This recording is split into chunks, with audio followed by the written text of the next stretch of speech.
All right, so for our animation, we used my landscape file as my assets. And then we created a new stage that matches the resolution, but is a square of my assets file. Now, why would I do that? Well, let's say that this was going to be my first frame. It isn't, because I need to work on my character still to make my first frame. But this might be a good frame. This might be actually my third keyframe, just as is, right here. So what do? Well, I go to the very top layer. I hold down Option, and I say Layer, Merge Visible. Well, Option is held down. And that puts this whole image exactly as I see it here on one layer. I then select it all by hitting Command A or Select All. So Command A is the shortcut. I'm on that top combined layer.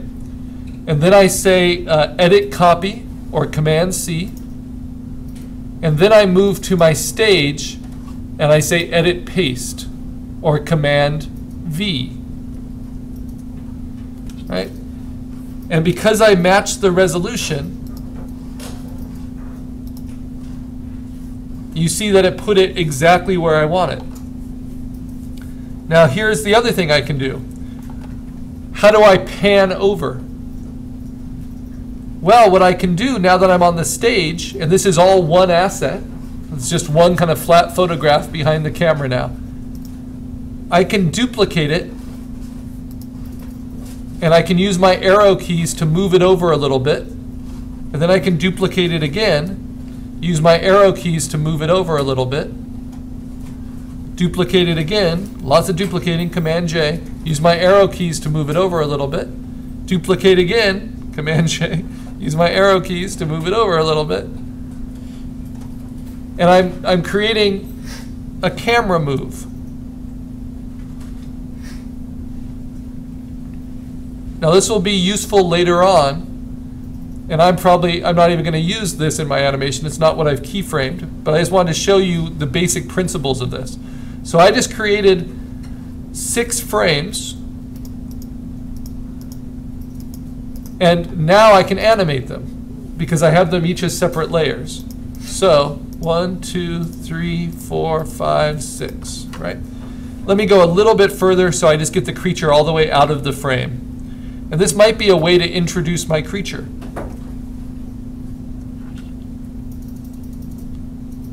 But sadly, my creature shouldn't be out of his shell yet. But just to show you one way you can get started. And how you can end up with a lot more animation frames than you have keyframes.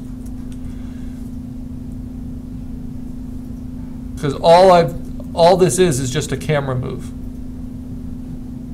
So it's making lots of copies.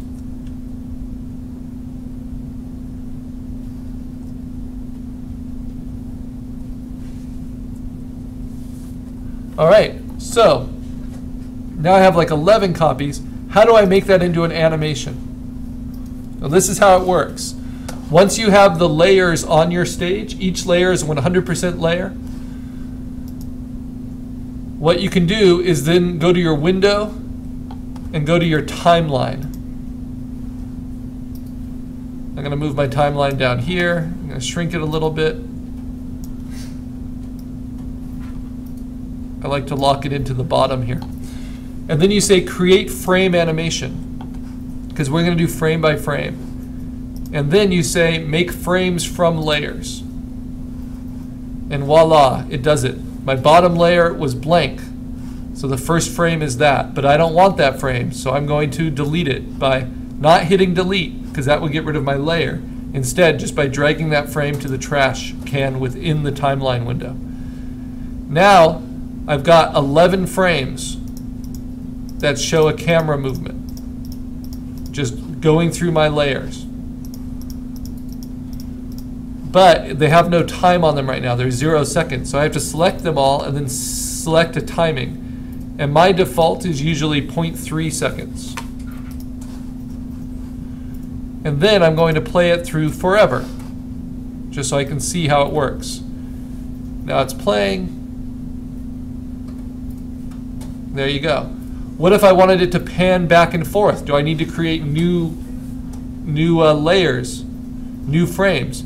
No, I just play it forward and backwards. So I select it all, then I copy the frames, all within this timeline window options.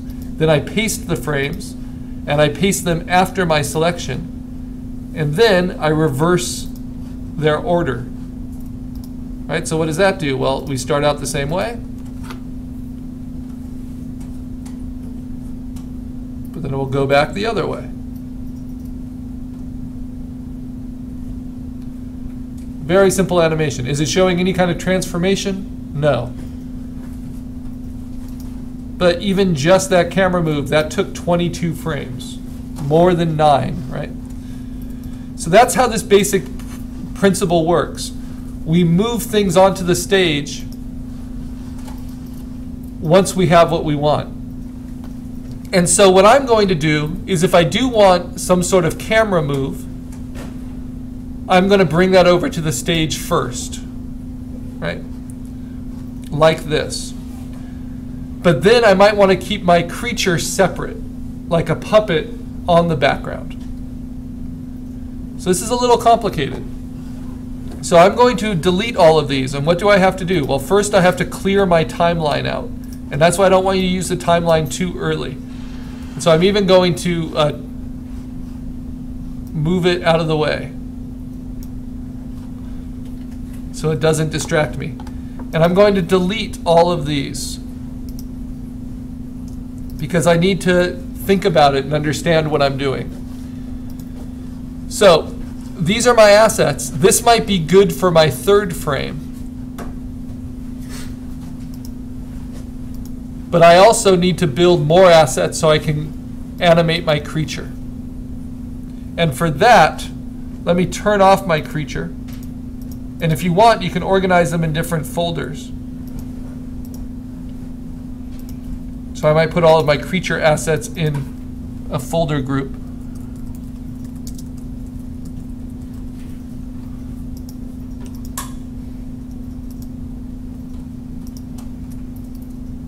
All right, there, so I can just turn them off and on.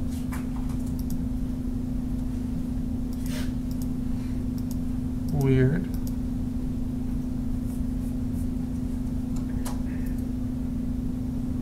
Oh, because I flattened it. Yeah, so then I would get rid of that flattened layer. So I can turn them off and on. And if I want just a pure landscape that I can have my setting take place on, well then I'm going to take this over and flatten it.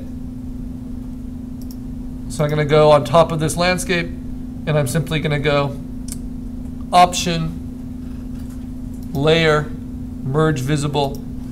Take this whole thing, select all, copy, go to my stage, paste it in. And now I have a blank, or not a blank, but an empty background. Now this is more than just one frame. This is what's called a plate, an empty background plate, because if I want to, I can move it and mess with it.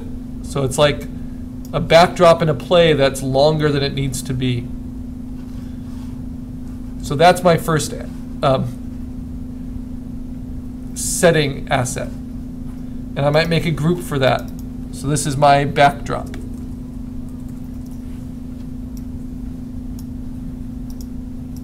Put this in there. Now I need to start figuring out my character. So this is what we're basically doing today.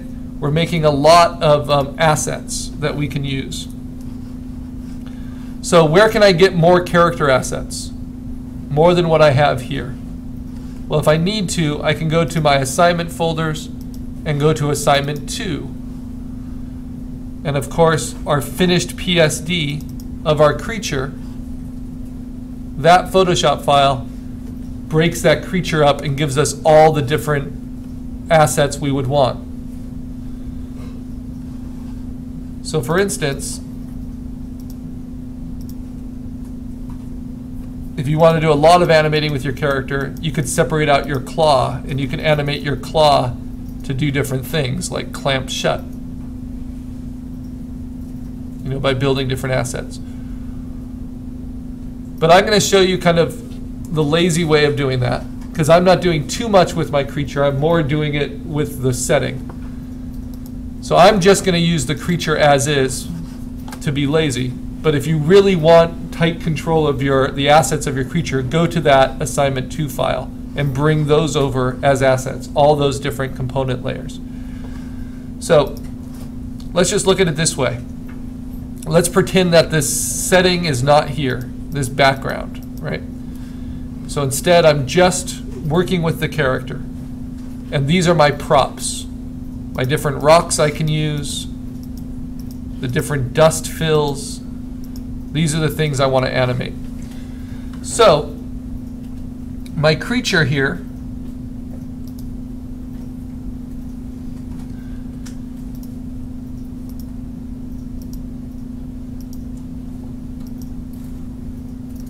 let's merge all those together.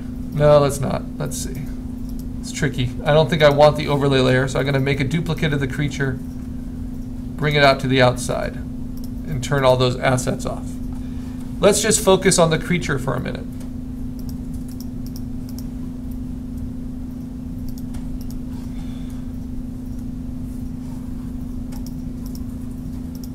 What I can do with this creature is I can start to animate him in little ways. And one of those ways, if you want to make it even more clear for yourself, I might fill in an extra layer background with white. One of those ways that's used a lot in animating is just by duplicating certain things. So if I know I want to use this claw, I take that one creature layer, which doesn't have anything around it. Remember, the white's just a background. And I circle around the element I want to play with, and then I duplicate it. Command J. So now I have this as an asset, which I could call claw. Right. Now, by having that claw, I can then erase it from the puppet underneath. So this is creating an asset from my creature. So how do I do that? Well, if I select around the claw layer by selecting all the empty space, and then select inverse, then it will select within the claw layer. Then I select my creature layer and I hit delete, right? And so now I have a creature. This is like the body. So I might call that creature body. Or I'll call it a core, whatever that means. And now I have a claw as a separate element. Now why do I want to do that? Well, that allows me to move that claw independently of the creature. And I can go even further than that, right? So I can have my claw element, but then I can have its pincer element, which is this one. So this is the thing that actually moves on the claw. And I duplicate that. But in order to have it be effective, for when I rotate it and move it, I need to erase that asset behind. So how do I do that? It's just repetition of things we've already done. But I select around it. I'll label this so I know. Pincher. Okay. I select around it. I select the inverse, so it selects within that shape, and then I move my selection just to the claw layer and delete it. So now I have 3 different layers that make this image up, 2 of which I can move and animate separately as a puppet. The leg, right here, this can kind of shuffle back and forth for walking. So I'll go to my creature core, I'll duplicate that on its own, I'll select around it, I'll select the inverse, and I'll delete it from the original. But wait, if I delete all of it, then I'll lose something that maybe I can use to overlap. So now, before I delete it from the original, I'm going to deselect a little bit from my selection, because that knee will never move, though the leg will. So let me show you what I mean. So if I leave that